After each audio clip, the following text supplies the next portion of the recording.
my proposal kind of borrowed the house typology as a way to expose the social phenomenon that is happening today.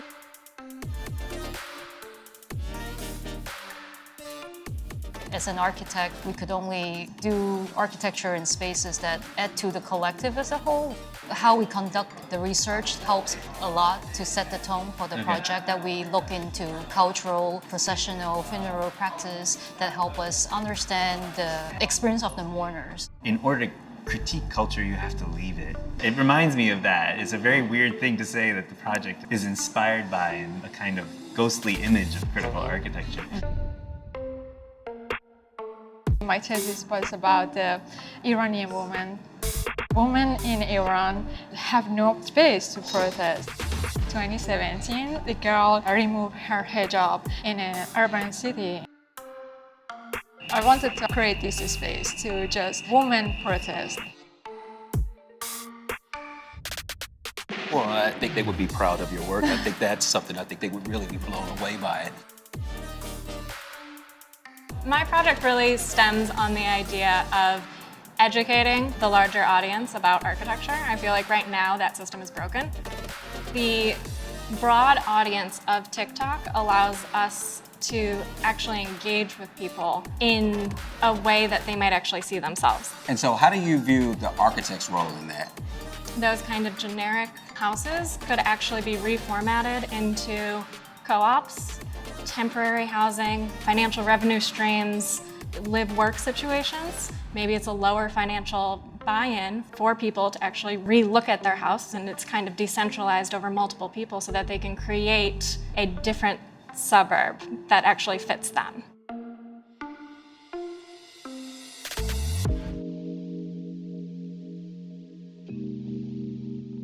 My proposal was supposed to design an iconic urban village. So in a way, your idea is really about another kind of urban fabric. How are we going to inhabit the street? And then might that change how we inhabit urbanism?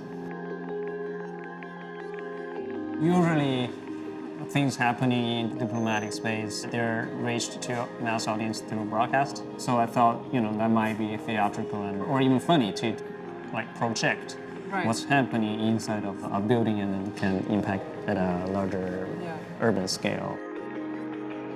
The influence of performance in architecture is really a contemporary theme, I think. So it's really powerful line of research.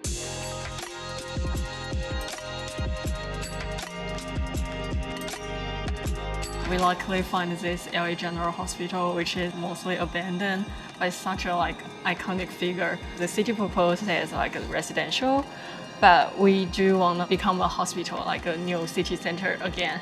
So we use the existing structure with inside as a new residential, but the top as the old functionality of the hospital. I think you guys had a really beautiful plan and sectional idea where there's kind of a new volume inserted into the existing volume. This building, the location is perfect as a corner of the campus and also the residential. The opportunity to grow. In a hope it will refacilitate this whole building again.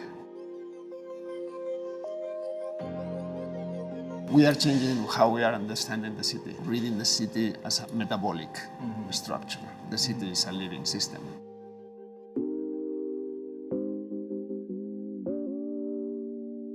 Your piece proposes a post-human world. The metaverse is coming whether we like it or not. By trying to go from the physical to the digital, we can create to get into those immersive experiences. I chose these natural elements like stones and landscape because we know the conventions of those objects, no? We know what a rock is, what it means, how it weights, how you interact with it. But then in the virtual, physical force and rocks could begin flying and the world could become more magical. I think it's a very personal and intimate touch in terms of the emotional kind of aspects added to the AI-generated images or narratives. It's all about who you are and what you want to convey to other people. It's not new that there's this intense relationship between film and production design and architecture, but I think it is new the way that you were using the artificial intelligence.